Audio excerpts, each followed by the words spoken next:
Hello guys, welcome back to my YouTube channel SKM study a way of success. मैं हूं आपका educator Shivam Mishra.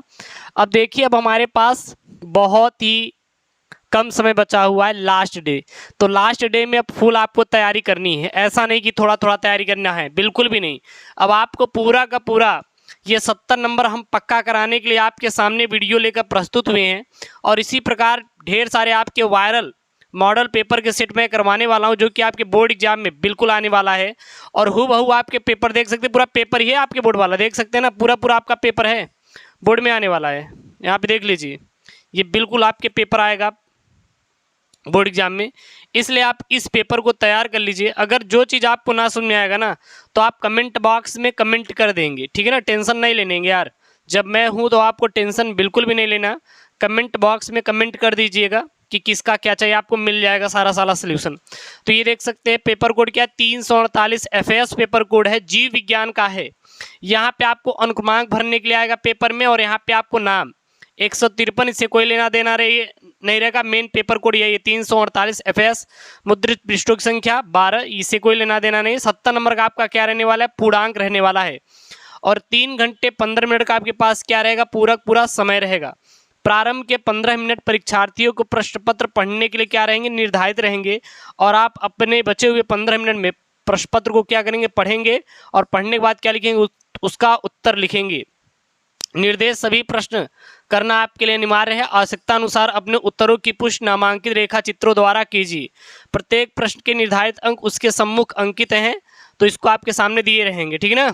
उसके बाद यहाँ पे बहुविकल्पी प्रश्न, सबसे पहले आपके पेपर में बहुविकल्पी आएगा। तो बहुविकल्पी मैं आपको ऐसे ही दिखा दे रहा हूँ, फिर इसके बाद में जो भी बड़े बड़े रहेंगे उसको मैं बोर्ड की कॉपी पे सॉल्व करके आपको बता रहा हूँ आगे की ओर, ठीक है ना। पहले इसको देख लेते हैं। यहाँ पे है, एक ही पादप के एक पुष्प के परागकणों का दूसरे पुष्प के वर्तिकाग्र तक स्थानांतरण क्या कहलाता है। यानी कि जो पुष्प के परागकण हैं, मतलब एक ही पादप के एक पुष्प के परागकण दूसरे पुष्प पर जा रहे हैं और वर्तिकाग्र तक क्या हो रहे हैं, स्थानांतरण हो रहे हैं। उस क्रिया को क्या कहते हैं, स्वयुग्मन, सजात पुष्पी परागण, या परनिषेचन, या फिर अमूल्य परागण। तो उसको हम लोग सजात पुष्पी परागण कहते हैं। क्या बोलते हैं, सजात पुष्पी परागण कहा जाता है। बी वाला राइट आंसर हो जाएगा। ख वाला यहाँ पे है, तो यहाँ पे बी वाला आप राइट आंसर कर दीजिए, ठीक ना। निम्नलिखित में से कौन अनुकूली विकरण का उदाहरण नहीं है। इसमें से कौन सा अनुकूली विकरण का उदाहरण नहीं है। डार्विन फ्रिंज, ऑस्ट्रेलिया मंसूपियल, जली स्तनी, या फिर ऑस्ट्रेलियाई अपरास्तनी। तो यहाँ पे कौन अनुकूली विकरण का उदाहरण नहीं है। तो अनुकूली जो विकरण का उदाहरण नहीं है, वो नहीं है आपका ऑस्ट्रेलियाई अपरास्तनी, बल्कि अनुकूली विकरण का जो उदाहरण है डार्विन फ्रिंज है, ऑस्ट्रेलिया मांसुपियल है, और जली स्तनी। ये तीनों अनुकूली विकरण के क्या है, एक उदाहरण है। लेकिन जो डी ऑप्शन है यहाँ पे ऑस्ट्रेलियाई अपरास्तनी, यह उदाहरण नहीं है। उसके बाद ग वाला यहाँ पे है, प्रतिबंधन एंडोन्यूक्लियस का उपयोग आनुवांशिक इंजीनियरिंग में निम्नलिखित में से किस अणु को बनाने में किया जाता है। जो प्रतिबंधन एंडोन्यूक्लियस है, इसका उपयोग हम लोग आनुवांशिक इंजीनियरिंग में किसका निर्माण करने के लिए करते हैं। यहाँ भी ये वाला ये क्वेश्चन पूछा गया है। ये देख सकते हैं, पूरा एकदम वायरल पेपर वाला क्वेश्चन के आंसर आपको करवा रहे हैं भैया, तैयार कर लेना। डीएनए के पुनर्योगज अणु, आरएनए के पुनर्योगज अणु, डीएनए तथा आरएनए के पुनर्योगज अणु, या फिर इनमें से कोई नहीं। तो इसका राइट आंसर आपका ये हो जाएगा डीएनए के पुनर्योजन अणु, डीएनए के पुनर्योजन अणु, ये वाला लगा लीजिए।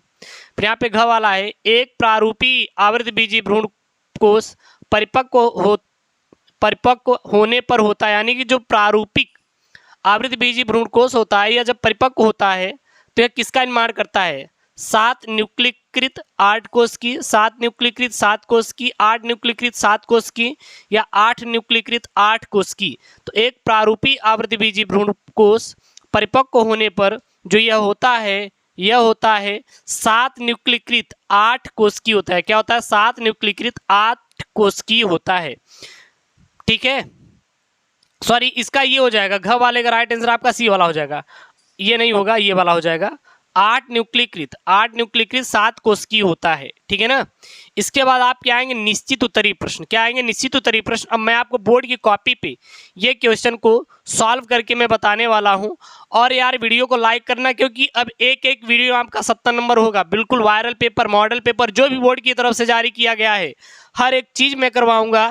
केवल आपको चैनल को सब्सक्राइब करना है, वीडियो को लाइक करना है और शेयर कर देना है यार, दबाकर शेयर करना है अपने दोस्तों के साथ। इसका पीडीएफ जाके टेलीग्राम चैनल एसकेएम स्टडी से डाउनलोड कर लेना करे जा लोग, ठीक है ना। चलिए तो शुरू करते हैं जंग यहाँ से हम लोग। यहाँ पे प्रश्न बोल रहा है निश्चित उत्तरी में, प्रश्न का दूसरा क है, दो कायिक प्रवर्ध के नाम लिखिए। यानी कि कायिक प्रवर्ध दो कौन कौन से कायिक प्रवर्ध होते हैं। तो सबसे पहले जानते हैं दो कायिक प्रवर्ध कौन कौन से हैं। तो पौधों में बीज के अतिरिक्त शेष अन्य भाग जैसे पत्ती, जड़, तना, कलिका आदि से नए पौधे के निर्माण को कायिक प्रवर्धन कहते हैं। कायिक प्रवर्धन तो बोला है, लेकिन कायिक प्रवर्धन क्या होता है, तो पहले आप ये जान लीजिए कि पौधों में बीज के अतिरिक्त शेष अन्य भाग जैसे पत्ती, जड़, तना, कलिका आदि से नए पौधे का निर्माण होना कायिक प्रवर्धन कहलाता है। उदाहरण के लिए आलू में तने द्वारा प्रजनन होता है एवं गुलाब में कृत्रिम कायिक प्रवर्धन द्वारा प्रजनन कराया जाता है। तो आलू और गुलाब ये दोनों कृत्रिम कायिक प्रवर्धन के क्या है, उदाहरण हैं। उसके बाद दूसरा है यहाँ पे, मानव में 21वें क्रोमोसोम की त्रिसूत्रता यानी कि एक अतिरिक्त प्रति कारण कौन सा विकार उत्पन्न होता है। तो जब मानव में 21वें क्रोमोसोम की त्रिसूत्रता यानी कि एक अतिरिक्त प्रति के कारण मंगोलियाई जड़ता नामक अनुवांशिक विकार होता है। इसमें गुणसूत्र के 21वें, ये 21वें है, गुणसूत्र के 21वें जोड़ों में एक अतिरिक्त एक्स गुणसूत्र बढ़ जाने के कारण जो XX होता है, इसके जो XX होता है उसके बजाय ये XXX हो जाता है, ठीक है ना। जहाँ XX होना चाहिए कितना हो जाएगा, XXX की स्थिति उत्पन्न हो जाती है एवं 46 के स्थान पर कुल 47 गुणसूत्र हो जाते हैं। उसे ही त्रिसूत्रता भी कहा जाता है और इसकी खोज लैंगडन डाउन ने किया था। कब, 1866 ईस्वी में किया था और इसे ही डाउन सिंड्रोम कहा जाता है। इस रोग के कारण व्यक्ति का जो चेहरा होता है मंगोलों की भांति दिखता है और इनका माथा चौड़ा, चेहरा बड़ा, गर्दन छोटी और होंठ मोटे और मंदबुद्धि आदि लक्षण इनके दिखाई पड़ते हैं। उसके बाद यहाँ पे ग वाला है, ग वाला क्या बोल रहा है, आभासी यानी कि मिथ्या फलों के कोई दो उदाहरण दीजिए, ठीक है ना। चलिए, तो आभासी फल के दो उदाहरण बोला है, जैसे सेब, नाशपाती, ये आभासी फल के कोई दो उदाहरण हैं। लेकिन आभासी फल होता क्या है, इसकी परिभाषा भी आपको जान लेना चाहिए। पादपों में अंडाशय के अतिरिक्त अन्य भागों जैसे बाह्य दलपुंज, पुष्पासन से विकसित होने वाले फलों को आभासी फल कहा जाता है, यानी कि फॉल्स फ्रूट कहा जाता है। तो आभासी फल क्या होते हैं, पादपों में अंडाशय के अतिरिक्त अन्य भागों जैसे बाह्य दलपुंज, पुष्पासन से विकसित होने वाले जो फल होते हैं, इन्हें हम लोग क्या कहते हैं, आभासी फल कहते हैं। नोट कर डालिए भाई, आपके एग्जाम के लिए ना बहुत इंपॉर्टेंट है, ठीक है ना। चलिए नेक्स्ट यहाँ पे क्या बोल रहा है, डीएनए को केंद्रक में मिलने वाले अम्लीय पदार्थ के रूप में सर्वप्रथम किसने पहचान किया था। डीएनए को केंद्रक में मिलने वाले अम्लीय पदार्थ की पहचान सर्वप्रथम किसने किया था। तो वर्ष 1953 में जेम्स वाटसन एवं फ्रांसीसी क्रिक ने डीएनए को केंद्रकों में मिलने वाले अम्लीय पदार्थ, अब डीएनए के केंद्रक में मिलने वाला अम्लीय पदार्थ क्या होता है, डीऑक्सीराइबोज न्यूक्लिक अम्ल की खोज की थी। उसके बाद यहाँ पे लास्ट वाला प्रश्न है, किन्हीं दो बाह्यस्वामी या फिर वाह्यस्वामी प्राणी के नाम लिखिए। तो दो बाह्यस्वामी प्राणी कौन कौन से होते हैं, तो किन्हीं दो बाह्यस्वामी प्राणी के नाम कौन कौन से होते हैं। उससे पहले बाह्यस्वामी जीव होते क्या हैं, ये प्राणी क्या हैं, तो ये वे जीव होते हैं जो ताप के लिए बाह्य स्रोतों पर निर्भर रहते हैं। अगर टेम्परेचर चाहिए तो बाह्य स्रोतों पर क्या रहेंगे, निर्भर रहेंगे, बाह्य स्रोतों पर निर्भर रहेंगे, ठीक है ना। इनका शारीरिक नियंत्रण बाह्य ताप के अनुसार होता है। इन्हें ठंडे रक्त वाले जीव भी कहते हैं या फिर ये ठंडे रक्त वाले जीव भी कहलाते हैं, यानी कोल्ड ब्लडेड एनिमल, ठीक है ना। जैसे मगरमच्छ और छिपकली, ये दोनों क्या है, वायस्रोमी प्राणी के क्या है, उदाहरण हैं। ये तो निश्चित उत्तरीय प्रश्न की बात हुई। अब क्या बात होगी अति लघुत्तरीय प्रश्न की। देखिए अति लघुत्तरीय में तीसरा क है, यदि अनुलेखन इकाई में कूट लेखन रज्जु के क्रम को निम्नवत लिखा जाता है 5.ATG यानी कि adenine thymine guanine cytosine, adenine thymine guanine cytosine इस प्रकार से लिखा जाता है, तो दूत आरएनए के लिए क्रम क्या होगा। तो यहाँ पे देख सकते हैं एक अनुक्रम ये है, तो इसका जो mRNA में अनुक्रम क्या होगा, वो हो जाएगा जो ये 3 डॉट लास्ट में है, इसको उठा के क्या कर देंगे, पहले कर देंगे 3 dot UAGC UAGC UAGC UAGC UAGC और UAGC 5 डॉट होगा। ठीक है, उसके बाद देखिए ख वाला यहाँ पे बोल रहा है, ख वाला क्या बोल रहा है, किन्हीं 2 कवक प्रजातियों तथा उनसे उत्पादित प्रतिजैविकों के नाम लिखिए। तो 2 कवक प्रजातियां और उनसे प्राप्त होने वाले प्रतिजैविक कौन है, पेनिसिलिन और फ्यूमिगैलिन, ये 2 क्या है, प्रतिजैविक हैं। अब पेनिसिलिन किस कवक से प्राप्त होती है, पेनिसिलिनियम नोटेटम से प्राप्त होती है, और फ्यूमिगैलिन किससे प्राप्त होता है, एस स्परजीलस फ्यूमिगैट्स से प्राप्त होता है। तो ये आपके प्रतिजैविक हो गए, ये क्या हो गए, आपके कवक हो गए। उसके बाद यहाँ पे आपका ग वाला है, एक आर्किड का पौधा आम के पेड़ पर उग रहा है, तो दोनों के बीच पारस्परिक क्रिया का क्या करिए, वर्णन कीजिए। तो यह एक सभोजिता दर्शाते हैं, यह क्या दर्शाते हैं, यह एक सभोजिता दर्शाते हैं, लेकिन इनका वर्णन करना है, तो चलिए देख लेते हैं पूरा इनका वर्णन कि कैसे आपको करना रहेगा पेपर में। यहाँ पे है, यह एक ऐसी पारस्परिक क्रिया है जिसमें परस्पर निर्भर रहने वाले जंतुओं में से केवल एक को ही लाभ मिलता है और दूसरे को न तो हानि और न ही लाभ होता है। यानी कि इसमें किसी को एक को ही लाभ होगा और दूसरे को न तो लाभ होगा न ही हानि, उसे सभोजिता कहते हैं।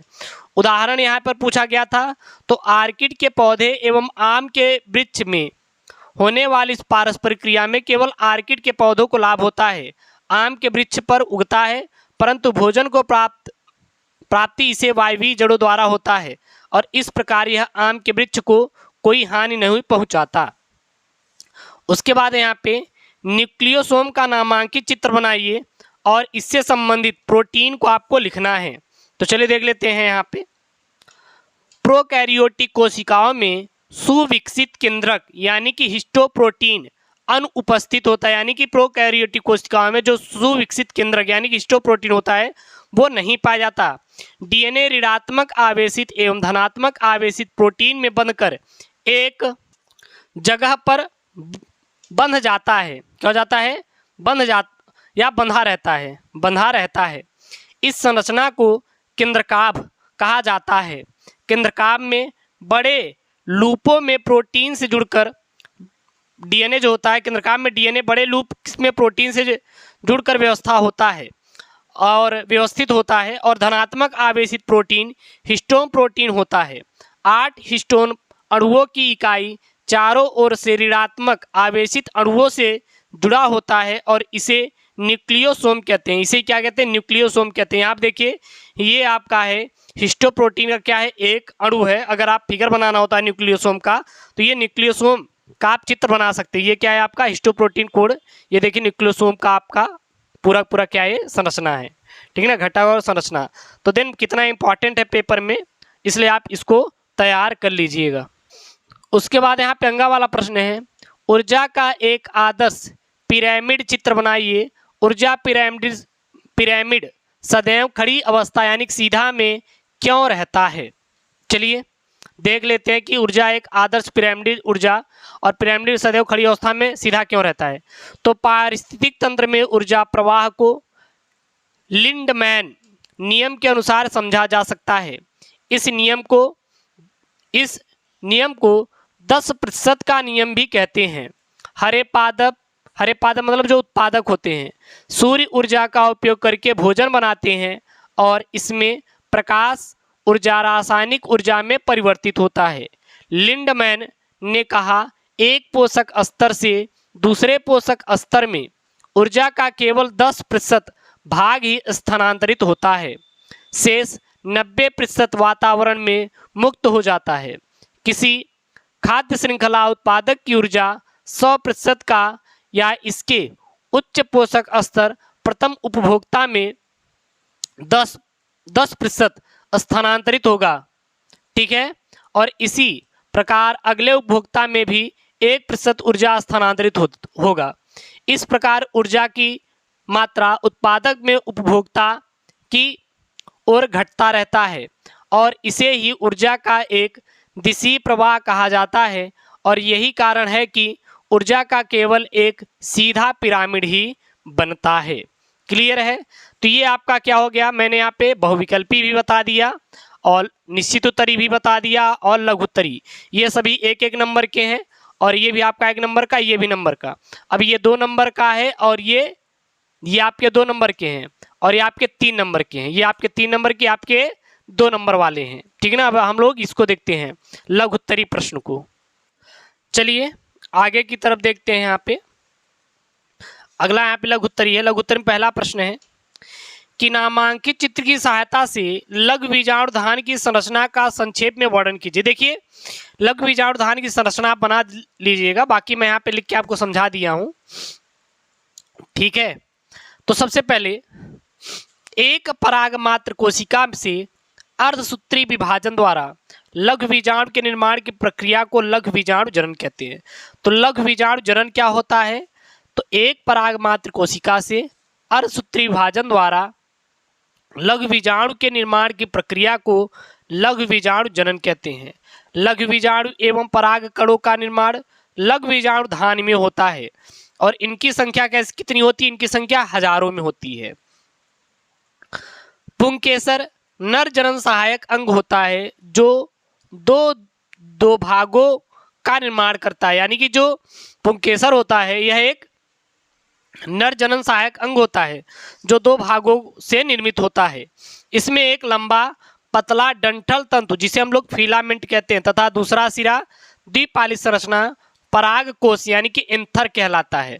तो पुंकेसर 2 भागों से होता है निर्मित, एक फिलामेंट और दूसरा एंथर से। फिलामेंट को डंठल तंतु कहते हैं और एंथर क्या होता है, यह पराग कोश होता है। फिलामेंट का अंतिम सिरा पुष्प के पुष्पासन से जुड़ा होता है और पराग कोश द्विपालित होते हैं। पराग कोश के साथ द्विपालित होता है और प्रत्येक पाली में 2 कोष्ठकों में विभाजित रहता है। इस प्रकार एक परागकोश में 4 कोष्ठ होते हैं और इन चारों कोष्ठों में लघु बीजाणु धान स्थित होती है। लघु बीजाणु धान लगभग कैसा होता है, गोलाकार और 4 आवरणों से बनती है। कैसे बनती है, 4 गोलाकार और 4 आवरणों से मिलकर बना होता है, जिसमें बाह्य त्वचा एपिडर्मिस और एंडोथीसियम जिसको हम लोग अंतस्थीसियम कहते हैं और मध्य परत तथा टेपिटम होता है। प्रारंभ की 3 परतें लघु बीजाणु धानी को सुरक्षा प्रदान करती हैं तथा टेपिटम परागकणों को पोषण देता है और यह कैसा होता है, बहुकेंद्रकीय होता है। उसके बाद देखिए अगला यहाँ पे हर्शे व चेज ने किस प्रकार सिद्ध किया कि डीएनए एक अनुवांशिक पदार्थ है। यानी जो हर्शे और चेज थे इन्होंने किस प्रकार सिद्ध किया था कि डीएनए एक अनुवांशिक पदार्थ होता है। तो चलिए देख लेते हैं। अल्फ्रेड हर्शे और मैथाचेज, तो वर्ष 1952 की बात है। इसमें हर्शे एवं चेज ने प्रयोग द्वारा डीएनए ही अनुवांशिक पदार्थ है इसकी पुष्टि किया।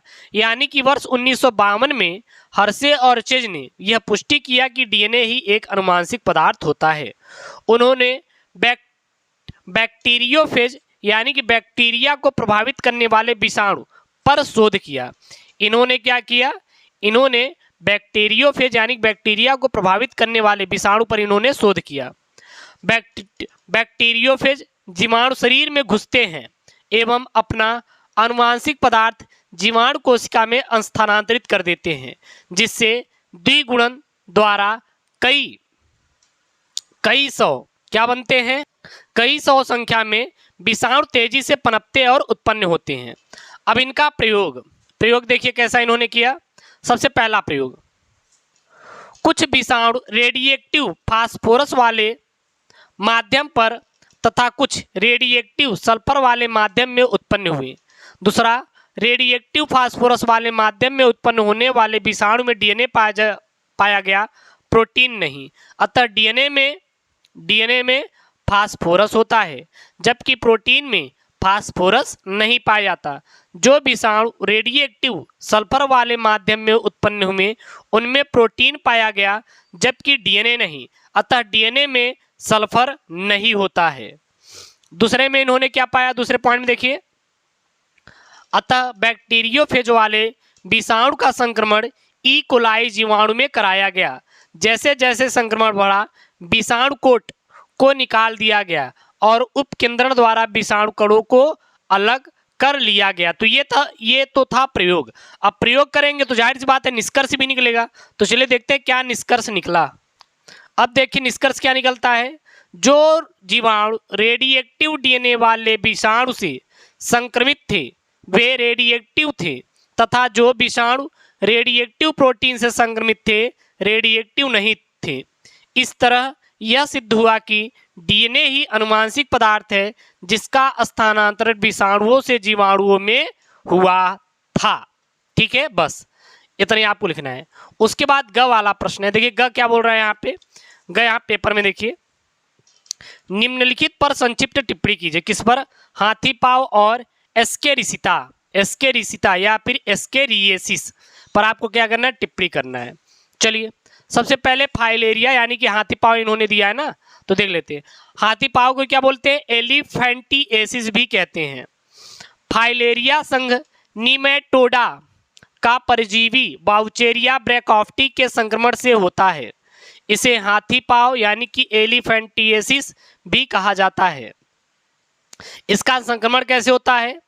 वाउचेरिया ब्रैकॉफ्टी मनुष्य के लसिका ग्रंथ एवं वाहिनियों को प्रभावित करता है। जो वाहिनियां पाई जाती हैं और साथ साथ जो लसिका ग्रंथियां होती हैं, इनको वाउचेरिया ब्रैकॉफ्टी क्या करता है? प्रभावित करता है। और मनुष्य में इसकी वयस्क अवस्था में प्रभावी अंगों जैसे लसिका ग्रंथियां और वाहिनियों में सूजन आ जाती है, जिससे ग्रसित व्यक्ति के पैर सूजने लगते हैं और धीरे धीरे पैर हाथी के पैर के समान दिखने लगते हैं। मादा मच्छर की जात क्यूलेक्स इस परजीवी की वाहक होती है।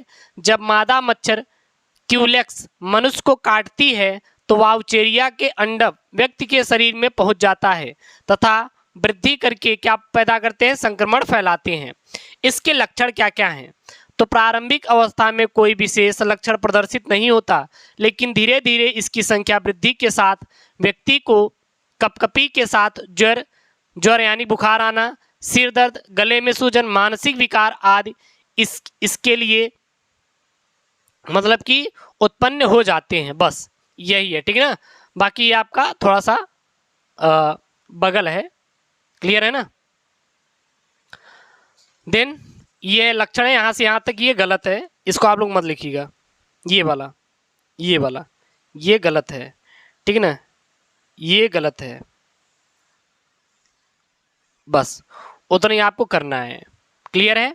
लक्षण तक बस यहीं तक आपको करना है, ठीक है ना। ये आपका गलत है। चलिए अब यहाँ पे मैं आपको कुछ होमवर्क दे रहा हूँ। कौन कौन सा? एक आप लोग ये वाला कर लीजिएगा, अंडजनन और एक क्रांत संकर प्रयोग करते हुए प्रभाविता एवं विसंयोजन का नियम, डेयरी तथा कुक्कुट फार्म प्रबंधन और पारजीवी जंतु। ये आपको हम होमवर्क में दे रहे हैं, आप लोग कर लीजिएगा। अगर इसका आंसर ना है तो आप लोग कमेंट कर दीजिएगा, ठीक है ना। तो ये मैं आपको होमवर्क में दे रहा हूँ। अब मैं आगे की ओर चलता हूँ। 3-3 नंबर वाले सब हैं यहाँ पे। छठा का है नस्ल यानी कि ब्रीड। शब्द से क्या समझते हैं? पशु तथा मुर्गी के उत्पन्न नस्ल। एक उदाहरण लिखिए और अंतः प्रजनन तथा बहि प्रजनन के बीच एक आपको क्या लिखना है? अंतर भी लिखना है। बाकी ये सब आपको होमवर्क में दे रहे हैं और मुझे आशा है कि आप लोग होमवर्क में कर ही लेंगे। चलिए सबसे पहले हम लोग नस्ल को समझते हैं। ये ब्रीड होता क्या है? तो नस्ल पालतू पशुओं के वर्गीकरण का सूचक है, जिसमें उनके रूप, रंग, व्यवहार अथवा किन्हीं अन्य लक्षणों के आधार पर एक ही प्रजाति के जानवरों को भिन्न भिन्न समूहों में वर्गीकृत किया जाता है। पेड़ पौधों के प्रसंग में इसे किस्म कहते हैं। अब पशुओं के उन्नत नस्ल कौन कौन से हैं? जैसे साहिवाल जैसे पंजाबी, हरियाणा, उत्तर प्रदेश, दिल्ली, बिहार और मध्य प्रदेश इत्यादि में ये साहिवाल गायें पाई जाती हैं। और इनकी जो कैपेसिटी होती है ये 1350 से 2100 लीटर दूध का उत्पादन करती हैं मंथली, ठीक है ना।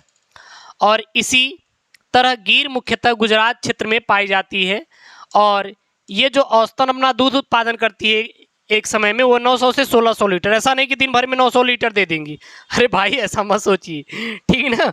पर मंथली होता है या फिर उनका एक डेट रहता है कि हाँ इतने महीने तक। और उसके बाद मुर्गी की उन्नत नस्ल कौन कौन सी है? तो भारत में मुर्गियों की विभिन्न नस्लें पाई जाती हैं, जैसे असले जो कि मतलब कि यहाँ पे उत्तर प्रदेश, आंध्र प्रदेश एवं राजस्थान में पाई जाती हैं असले, जो कि एक असले नस्ल होती है, ठीक ना। यह मुख्यतः मध्य प्रदेश में पाए जाने वाला एक पक्षी है।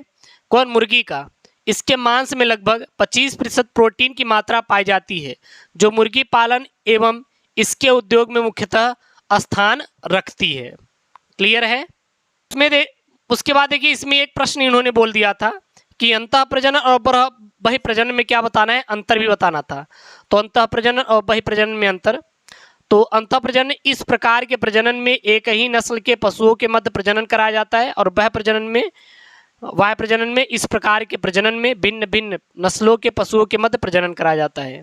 अंतः प्रजनन में अगला देखें तो इसमें पशुओं की प्रजातियों के लक्षण 4 से 6 पीढ़ी में लगभग एक समान बने रहते हैं और इसमें संकर पशुओं का जन्म नए लक्षणों के साथ होता है। अंतः प्रजनन में संततियों के लक्षण जनक से अच्छे नहीं होते, यानी कि उन्नत नहीं होते, और संततियों के लक्षण जनकों की तुलना में क्या होते हैं? उन्नत होते हैं। क्या होते हैं? उन्नत होते हैं। इसमें गुणवत्ता घटती है किसमें? अंतः प्रजनन में। और इसमें गुणवत्ता बढ़ जाती है किसमें? बहि प्रजनन में। अगला प्रश्न है जैव आवर्धन और सुपोषण। तो ये आपके पेपर से निकाल दिया गया है, तो इसको आपको पढ़ने की जरूरत ही नहीं है कि जैव आवर्धन और ये सुपोषण ये आपके आउट ऑफ सिलेबस है। प्रिंट आउट, ये प्रिंट जब पेपर हुआ वायरल मॉडल पेपर तो उसमें ऐड कर दिया गया, लेकिन ये पेपर में नहीं आएगा, तो इसको आप लोग मत पढ़िएगा, ठीक है ना। ये आउट ऑफ सिलेबस, तो आउट ऑफ सिलेबस आपको पढ़ने की जरूरत बिल्कुल भी नहीं है। ये पढ़ लीजिएगा। लसिकाभ अंग क्या है? मानव में पाए जाने वाले प्राथमिक और द्वितीयक लसिकाभ अंगों के एक एक उदाहरण लिखिए। चलिए यहाँ पे लसिकाभ अंग के बारे में जानते हैं कि क्या होता है। सभी जीवों में एक सुरक्षात्मक तंत्र होता है जिन्हें हम प्रतिरक्षा प्रणाली कहते हैं। श्वेत रुधिर कोशिकाएं विशेष रूप से प्रतिरक्षा में भाग लेती हैं। प्रतिरक्षा प्रणाली को 3 श्रेणियों में बांटा जा सकता है। कौन कौन सा? लसिकाभ अंग, लसिकाभूतक, बी एवं टी कोशिकाएं और प्रतिरक्षी। तो ये 4 प्रकार में हम लोग बांट सकते हैं। सबसे पहले लसिकाभ अंग की बात करें तो लसिकाभ अंग वे हैं जहां लिम्फोसाइट का उद्भव परिपक्वन होता है, और ये कितने प्रकार के होते हैं? ये हमेशा 2 प्रकार के होते हैं। चलिए देखते हैं कि कौन कौन से प्रकार के होते हैं। पहला होता है प्राथमिक लसिकाभ अंग। अस्थि मज्जा एवं थाइमस प्राथमिक लसिकाभ अंग हैं जहां अपरिपक्व लिम्फोसाइट प्रतिजन संवेदी लिम्फोसाइट में विभाजित होते हैं। अस्थि मज्जा लसिकाभ अंग है जहां लाल तरल कणिकाएं, श्वेत रुधिर कणिकाएं एवं प्लेटलेट्स का निर्माण होता है। और थाइमस हृदय के पास पक्ष अस्थि की क्या होता है? नीचे स्थित होती है।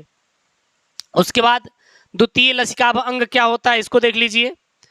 तो प्लीहा, लिम्फ गांठ, छोटी आंत और परिसेशिका आदि द्वितीयक लसिकाभ अंग हैं। लिम्फैटिक ग्रंथियां प्रतिजन को बांधने का कार्य करती हैं तथा प्रतिरक्षी का प्रतिजन से अनुक्रिया होता है। तो ये क्या होते हैं? द्वितीयक लसिकाभ अंग होते हैं। चलिए आगे जो यहाँ पे प्रश्न है, आगे देखिए प्रश्न क्या बोल रहा है। बीटी जीव विष क्या है और यह जीव विष बैसिलस को क्यों नहीं मारता? चलिए अब ये देख लेते हैं यहाँ पे। तो बीटी जीव क्या होता है?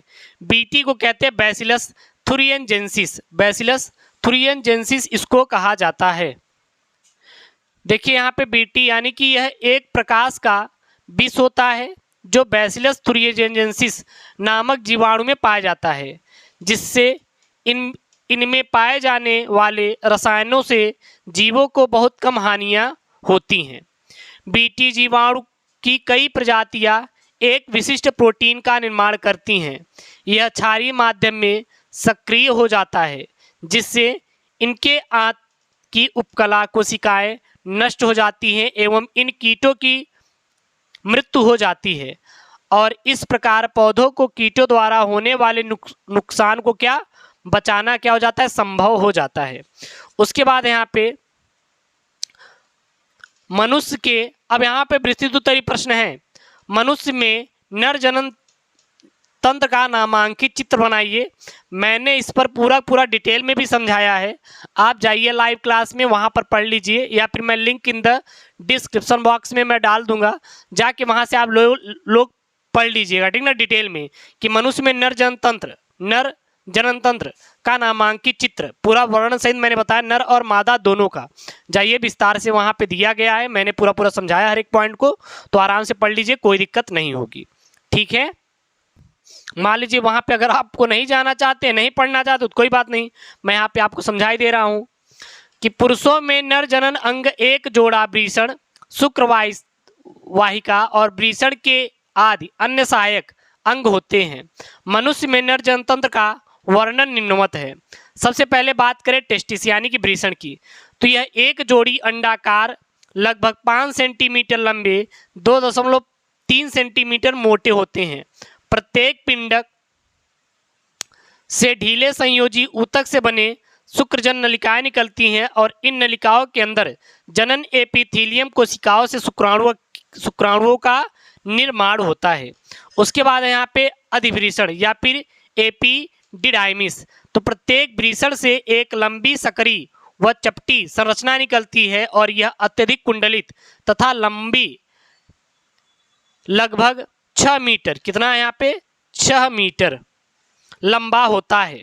इसके 3 भाग होते हैं, शीर्ष एपिडिडाइमिस, मध्य एपिडिडाइमिस तथा पश्च एपिडिडाइमिस। उसके बाद है शुक्रवाहिनी। एपिडिडाइमिस के पीछे भाग से शुक्रवाहिनी निकलती है और यह उदर गुहा में होता है। यह किसमें होता है? उदर गुहा में होता है, और उदर गुहा में प्रवेश करते हुए मूत्रवाहिनी पर एक लूप बनाती हैं तथा शुक्राशय की नलिका से जुड़ जाती हैं। उसके बाद है पेनिस, तो वृषण कोशों के मध्य स्थित मैथुनांग होता है और यह एक त्वचा के आवरण द्वारा ढका संवेदी अंग होता है। इसी के मध्य भाग से मूत्र मार्ग गुजरता है तथा इसके अग्र छोर पर खुलता है। उसके बाद सहायक जनन ग्रंथियां कौन कौन सी हैं? तो ये ग्रंथियां विभिन्न प्रकार के हार्मोन्स का स्रावण करती हैं जो जनन प्रक्रिया में क्या करती हैं? सहायक होती हैं। उसके बाद है प्रोस्टेट ग्रंथि, यह मूत्र मार्ग के अधर तल पर स्थित होता है। इससे स्रावित होने वाले तरल पदार्थ दुर्लभ क्षारीय होता है जो मूत्र मार्ग की अम्लीयता को नष्ट करता है, जिससे कि शुक्राणु क्या हो? सुरक्षित रहे। उसके बाद है यहाँ पे काउपर्स ग्रंथि, तो मूत्र मार्ग के दाएं एवं बाएं स्थित एक जोड़ी ग्रंथियां होती हैं और ये ग्रंथियां मैथुन क्रिया से पहले एक चिकने क्षारीय द्रव का स्रावण करती हैं जो कि मूत्र मार्ग की अम्लीयता को समाप्त करता है तथा मैथुन अंग में क्या होता है? ये बहुत ही हेल्प करती हैं। उसके बाद है शुक्राशय, लगभग 5 सेंटीमीटर लंबी थैली के समान संरचना होती है जो कि यहाँ पे मूत्राशय के पीछे स्थित होता है और ये हल्के पीले क्षारीय चिपचिपे तरल को क्या करती है? स्रावित करती हैं, जिन्हें वीर कहा जाता है यानी कि सीमन कहते हैं, और वीर्यों के कारण शुक्राणु क्या कर सके? गति करते हैं। उसके बाद यहाँ देखिए सबसे अच्छे नंबर वाले प्रश्न, बिल्कुल एकदम गारंटी वाले। 8वां प्रश्न, न्यूक्लिक अम्ल क्या है? वाटसन एवं क्रिक द्वारा प्रस्तुत डीएनए अणु की द्विकुंडली संरचना बनाइए। अथवा में अनुकूली विकरण से आप क्या समझते हैं? गैलापैगोस द्वीप की डार्विन फ्रिंज तथा ऑस्ट्रेलिया मार्सुपियल में अनुकूली विकरण को समझाइए। ये करिए या फिर ये करिए, तो हम यहाँ पे आपको न्यूक्लिक अम्ल वाला करवा दे रहे हैं, ठीक है ना। देखिएगा, सबसे पहले जानते हैं न्यूक्लिक अम्ल क्या होता है। तो न्यूक्लिक अम्ल पेंटोस शर्करा यानी कि C5H10O5 फास्फेट मूलक एवं नाइट्रोजनी क्षारों का समूह होता है। सन 1869 में फ्रेडरिक मिशर ने पेशी कोशिकाओं में डीएनए को देखा एवं इसका नाम न्यूक्लिक रखा। और न्यूक्लिक अम्ल कितने प्रकार के होते हैं? 2 प्रकार के, डीएनए तथा आरएनए। अधिकांश जीवों में डीएनए आनुवांशिक पदार्थ होता है और कुछ विषाणुओं में डीएनए के स्थान पर आरएनए आनुवांशिक पदार्थ होता है। वैसे तो जितने भी जीव हैं सभी में डीएनए ही आनुवांशिक पदार्थ होता है, लेकिन कुछ ऐसे विषाणु होते हैं जिसमें आरएनए आनुवांशिक पदार्थ होता है। पेंटोज शर्करा की तरह नाइट्रोजनी क्षारों के 2 प्रकार होते हैं, प्यूरिन क्षार यानी कि एडेनिन ग्वानिन तथा पिरिमिडीन क्षार थायमिन साइटोसिन और यूरेसिल। और पेंटोज शर्करा, कौन से?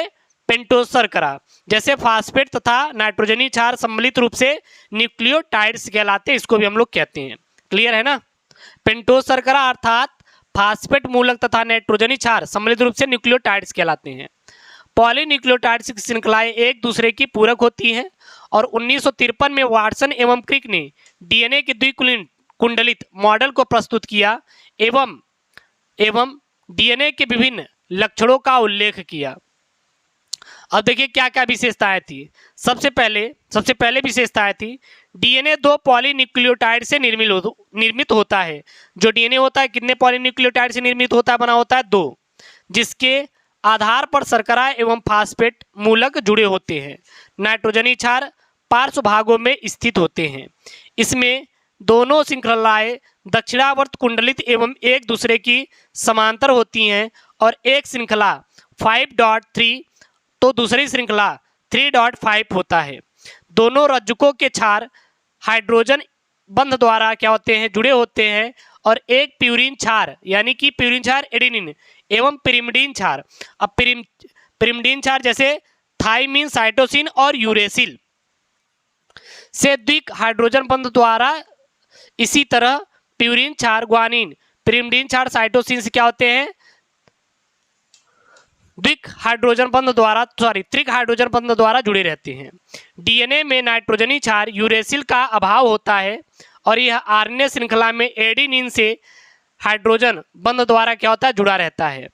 Adenine double bond thymine guanine triple bond cytosine क्षार युग्म डीएनए की श्रृंखला में शर्करा तथा फास्फेट मूलक के साथ जुड़े होते हैं। एक कुंडलीकार रचना का पूर्ण खंड 34 एंगस्ट्रॉम की दूरी का होता है तथा एक बेस पेयर क्षार युग्म का दूसरा बेस पेयर के मध्य 3.4 एंगस्ट्रॉम की दूरी पर होती है। एक पूर्ण चक्र में 10 क्षार युग्म स्थित होते हैं और डीएनए का व्यास कितना होता है? 20 एंगस्ट्रॉम होता है। क्लियर है?